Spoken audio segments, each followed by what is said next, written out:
À peine 5% des collaborateurs en France se disent engagés dans leur travail. 55% se disent complètement désengagés. Ce sont les résultats d'une étude Ipsos qui date de 2016. Je vais mettre les liens dans la description.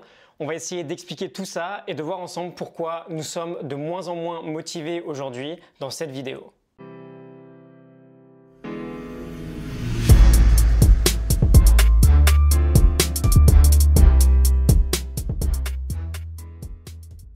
Donc 55% des salariés en France se disent complètement désengagés dans leur travail. Ça fait 11 personnes sur 20.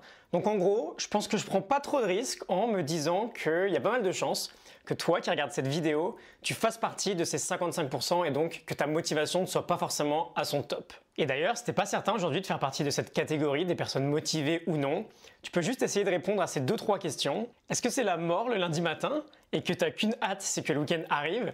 Est-ce que c'est la déprime en revenant de vacances à chaque fois et du coup tu prépares tout le temps les suivantes? Ou est-ce que tout simplement tu galères à te lever le matin et excuse-moi pour le langage mais ça te fait juste chier d'aller bosser? Si on fait un petit retour en arrière, on distingue deux systèmes de motivation. Historiquement, le premier était basé sur la survie. Je pense qu'on imagine tout ce scénario, je ne vais pas m'étendre dessus. En revanche, à partir du 19e siècle, plus récemment, on est passé à un système basé sur la punition et la récompense. On chasse une récompense et on cherche à éviter une punition. Donc par exemple, en entreprise, le salarié doit effectuer une tâche correctement pour recevoir et un salaire et la confiance de son supérieur. Et s'il ne fait pas son travail correctement, il va pénaliser ses coéquipiers et il va se faire punir, entre guillemets, par son supérieur. Il peut se faire virer, il peut se faire rétrograder, il peut perdre certaines primes, etc. Et ce système, c'est le système de la carotte.